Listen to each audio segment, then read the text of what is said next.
श्रियकान्ताय कल्याणनिधये निधयेतिनाम् श्रीवेङ्कटनिवासाय श्रीनिवासाय मङ्गलम्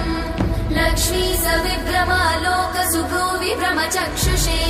चक्षुषे सर्वलोकानां वेङ्कटेशाय मङ्गलम् श्रीवेङ्कटाद्रिशृङ्गाग्रमङ्गलाभरणाङ्गये मङ्गलानां निवासाय श्रीनिवासाय मङ्गलम् सर्वावयव सौन्दर्य सम्पदा सर्वचेतसां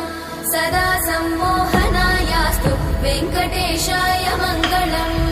नित्याय निरवध्याय सत्यानन्दचिदात्मने